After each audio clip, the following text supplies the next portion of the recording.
Jangan lupa subscribe, like, komen, dan share YouTube TVRI Bengkulu. Dan nyalakan lonceng. Pemirsa, kembali lagi tentunya di Dokter Kito bersama Kito Sehat.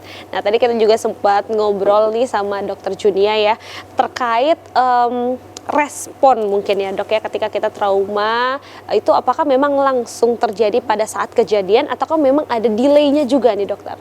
Oke, tiap orang beda-beda ya, tergantung coping mechanism, kemudian self defense-nya sendiri seperti itu. Ada yang langsung munculkan reaksi, ada yang delay, kemudian kadang kalau kita pelajari lagi lebih lanjut ya di psikologi itu ada yang namanya nanti tahap-tahap penerimaan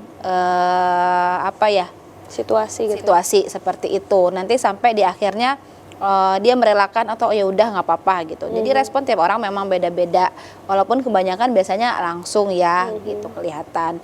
Nanti berapa lamanya itu mempengaruhi diagnosanya. Ada yang akut aja, ada yang akhirnya menjadi PTSD dan lain-lain. Baik dokter. Nah dari dokter Wenti sendiri nih mungkin dari vaskes tingkat pertama apakah memang banyak juga nih mungkin masyarakat yang kayak bertanya nih kepada dokter umum dulu ya biasanya ya kayak ini aku merasakan hal-hal kayak sulit tidur dan sebagainya. Apakah memang masyarakat itu sudah aware dokter ataukah mereka masih kayak sering denial gitu dengan terhadap situasi yang dia rasakan ketika trauma? Oke, jadi kalau untuk kejadian PTSD sendiri untuk di vaskes tingkat pertama itu angkanya sangat sedikit ya, jarang ya. Jadi biasanya yang datang adalah dengan pasien-pasien yang mempunyai gangguan kepribadian yang sudah jelas, misalnya ada gangguan mendengar sesuatu atau merasakan sesuatu atau mungkin kesulitan tidur. Kalau untuk post traumatic syndrome itu biasanya jarang. Kenapa? Karena tadi mungkin dari masyarakat sendiri tidak aware rasanya ya. Jadi kalau udahlah nggak apa-apa gitu. Tapi kalau dia sudah mulai ke fase tadi ya, gangguan tidur, kesulitan tidur, bahkan mungkin tidak mau keluar rumah. Nah, itu biasanya baru datang ke vaskes. Atau mungkin post traumatik yang ada unsur kriminal seperti tindakan asusila seperti itu baru muncul untuk datang ke dokter secara mandiri. Kalau yang lainnya biasanya kasusnya jarang. Masih jarak ya dokter ya, tapi sebenarnya nih untuk gejala-gejala yang telah kita rasakan terutama kepribadian atau mungkin kejiwaan gitu ya dok ya, apakah memang kita sebaiknya langsung nih ke dokter yang mungkin berkompeten di bidangnya yaitu kejiwaan ataukah memang kita juga bisa nih ke vaskes tingkat pertama dokter? Oke, jadi kalau untuk gejala sebelum balik ke PTSD ya, kalau untuk PTSD sendiri gejalanya itu harus bertahan lebih dari 1 bulan.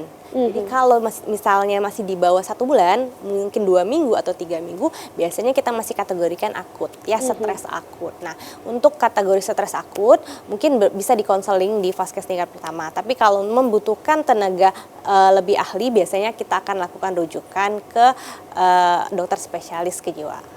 Baik, jadi kalau langsung ke vaskes tingkat pertama untuk mungkin menceritakan terlebih dahulu kendala itu nggak masalah juga ya dokter ya tentunya. Baik dokter silahkan untuk kembali.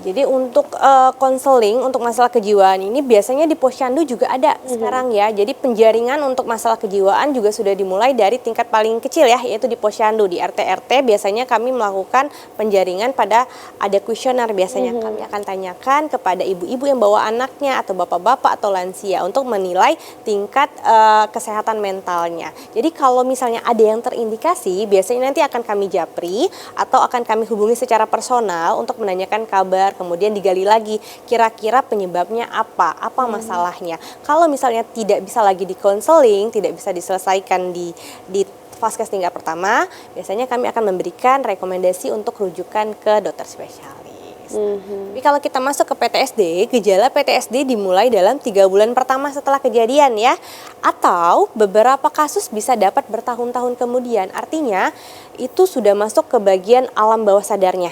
Nah, tapi tertrigger oleh sesuatu akhirnya muncul. Nah, baru muncul kejadiannya. Gejala-gejalanya mirip tadi ya, gejala-gejala yang pertama experience, ingatan mengenai masalah yang traumatis tadi.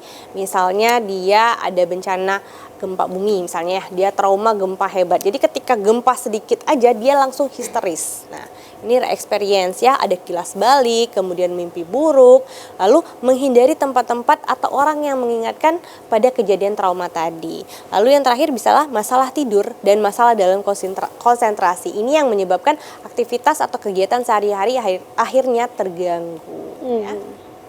Oke, ini untuk diagnosa sepertinya kita skip aja. Ini perlu diketahui ya. Peristiwa traumatik itu bisa tadi ya, serangan fisik, kekerasan seksual, diculik, menjadi tawanan, ataupun serangan teroris ya.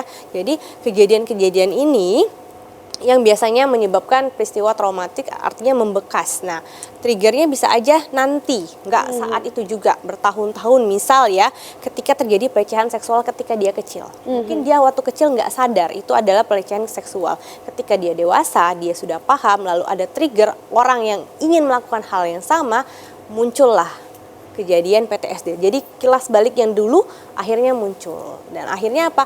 Mengganggu kehidupan dia ya. Baik dokter, tapi ini juga menarik dokter. Jadi banyak sekali nih statement-statement yang mungkin baru hadir nih ya, apalagi di sosial media itu yang berstatement bahwa ketika kita mengalami seperti kekerasan seksual atau mungkin pelecehan dan sebagainya gitu ya dok ya. Ketika kita sudah dewasa itu kita bisa jadi pelakunya. Apakah itu benar? Apakah itu hanya sesuatu yang salah yang terjadi pada dirinya dokter? Ya, jadi kalau misalnya bisa jadi pelakunya, itu bisa iya bisa enggak. Jadi balik lagi ya, pertama muncul PTSD. Kalau dia arahnya bukan ke menyakiti diri sendiri, dia bisa melakukan hal yang sama ke orang lain. Makanya penting sekali untuk melakukan konsultasi atau konseling ke profesional, contohnya psikolog ataupun psikiater. Karena tadi harus merilis emosi yang terpendam tadi, harus menyelesaikan masalah di gangguan mentalnya tadi. Jangan sampai bisa menyakiti diri sendiri ataupun orang lain. Jadi jawabannya bisa jadi. Bisa jadi ya dokter ya.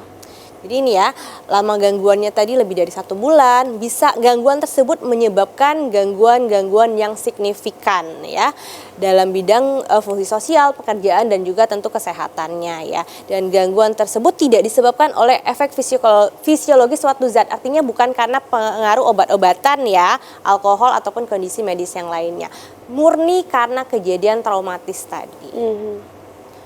Oke, ini ya.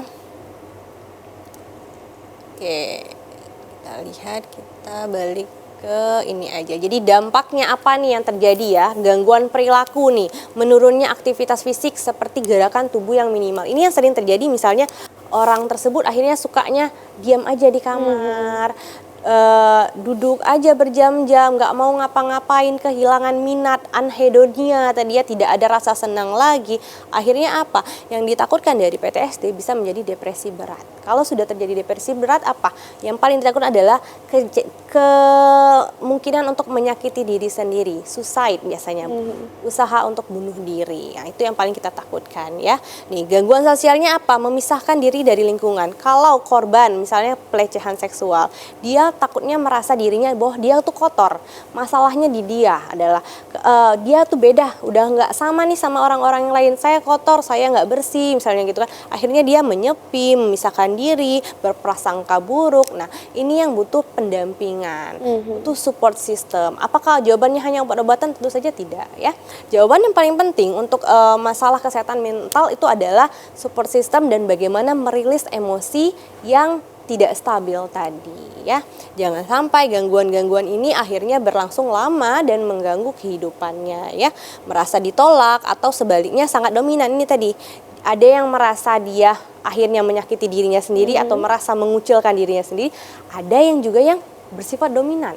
Nah, seperti itu. Jadi ada yang ada yang berlebihan, ada yang kurang sekali ya. Jadi untuk menjadi pelaku tadi juga bisa terjadi. Baik, artinya ketika kita merasakan trauma itu ya dok ya, berarti kita harus mengambil langkah yang benar artinya ya dok ya, baik support system atau mungkin support ketika kita ngobrol dengan psikolog atau mungkin dokter spesialis kejiwaan yang mungkin bisa mengarahkan kita untuk ke arah yang baik gitu ya dok ya, agar supaya trauma tersebut tidak terjadi berlebihan dan jadi terlalu lama juga ya dokter ya. Tapi tahan dulu dokter, kayaknya masih banyak nih akibat-akibatnya. Pemirsa tetap di Dokter Kito, bersama kita sehat.